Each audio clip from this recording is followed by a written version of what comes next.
Namaste, Namaskaram, Vanakkam, Namo Namaha, Jai Ganesha. Please visit our website at classicalyoga.org, and there is a donate button if you'd like to help us out.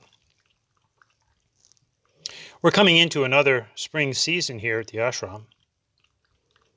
So is March over? Think about this. Do we march forward? Do we go backwards?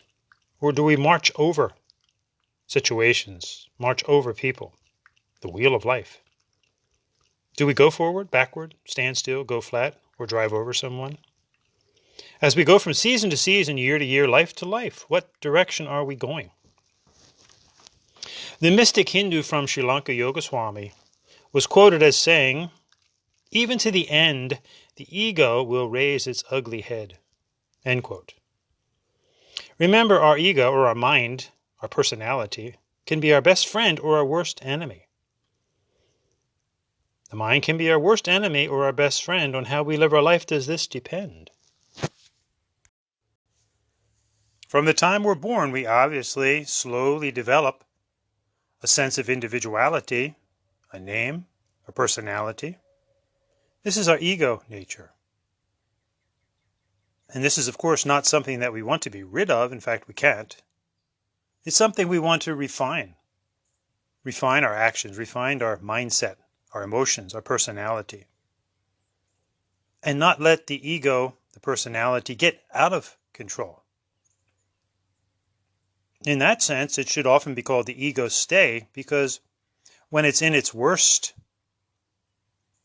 manifestations, it doesn't want to do anything but stay. In other words, it doesn't want to go. You can listen to our podcast on the 21 levels of human consciousness. But in Graves' first 7 levels of human aspirations, the 5th understanding is manipulation. If we think about it in life, we can manipulate and we can capitulate. Manipulation can be a good thing if we use it to mold our character, to mold things, to manipulate things in a good way. But manipulation can also become exploitation, beguiling, indoctrination, cunning, scheming, deceptions, crafty. Now, bad enough if we're manipulating others in this way, but if we get manipulated by others, what do we do? Do we capitulate? Or do we stand firm? Sadly, unfortunately, when it comes to the Hindu yoga dharma, there has been far too much capitulation to the many who are more than willing to manipulate. And those of you that have listened to our many podcasts on this subject get a clear understanding of the capitulation that many Hindus have suffered from throughout the ages. Remember the gas principle? Genetically acquired slavery or submissive syndrome. Our podcast on the elephant in the room and the elephant not in the room was a stark admission that Hindus need to ask themselves, why have they allowed so many invasions into India, distortions right up to the present with today's massive spurious yoga movement that is completely divorced from the Hindu yoga dharma. In our podcast, Bahumanaha Ichati, Want Respect, we go over 10 steps to help recover a sense of respect, which begins with respecting ourselves. We have to know ourselves. This is what Hindus will call Tattvam Asi. Then we have to be willing to set boundaries, and we can't always assume that others know our boundaries. We have to learn to speak up and state what we will allow and what we won't allow. We can't be vague in this area and expect others to just assume. If we don't set firm boundaries, then we capitulate. Now, there is nothing wrong with humbly submitting to authority and humbly submitting to teachers and parents and those who know more than we do, but capitulation is a very negative type of submission, a negative surrender. The misunderstanding of the Sanskrit Hindu principle of ahimsa has had devastating effects. Ahimsa, though it means nonviolence, is never to be construed with not taking action. And this is ironic because in the history of Hinduism, we see stories of warriors standing up for the Dharma. In the great Kurukshetra in the Bhagavad Gita, standing up. The initial deity in Hinduism, Mahaganapati, his very creation was to stand up and protect his Mataji, protecting the Dharma. And our youthful loving warrior deities of Hanuman and Skanda, Muruga, are great role models for learning to stand up and protect and not capitulate. Interestingly, if we look at the famous story of the Ramayana, we see capitulation and manipulation carried out. And remember, this is a great story of human nature. Mindsets that we all go through. Yeah, the technology changes, but the basic human nature really doesn't change all that much. There's good and there's evil and there's gossiping and there's manipulation and there's capitulation. So interesting to think about it from the beginning, where King Dasara was manipulated by his second wife, Kaikeyi, to enthrone Bharat. He capitulated to the manipulation, for if he did not do so, the story would never have taken place. So here we have the first example of the outcome of capitulation. And interestingly, as the story goes on, Ram capitulated to Mother Sita's vanity in a search for the golden deer, and what happened? She got stolen by the evil king Ravana. Again, a disastrous outcome. And even in the end of the story, Ram capitulates to his congregation, his subjects, if you will, and poor Mother Sita has to go off and get absorbed into Bhumi Mata. So the point is that these stories are just describing human nature and the deadly outcomes of capitulating.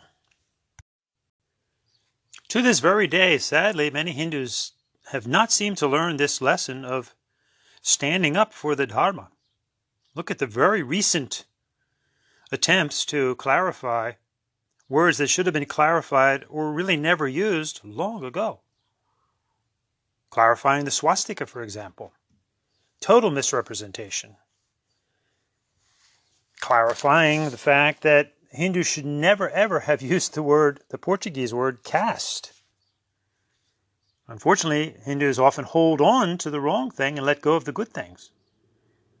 Many Hindus still continue to use the Christian terms God and Lord, and let go of many of our sacred terms and concepts through capitulation, through simply ignoring the situation. Just look, for example, at today's yoga, which has just become an exercise business, divorced from Hinduism.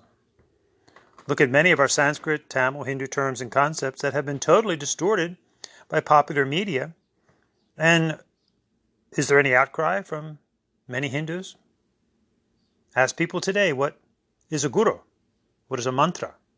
What is karma? What is Ayurveda? What are the chakras? What are kundalini? It's rare that you'll find any connection to what is supposed to be the Hindu Dharma. Clearly, we need some Hindu warriors. And again, remember, we're not speaking about violence here. We're speaking about just that, speaking up.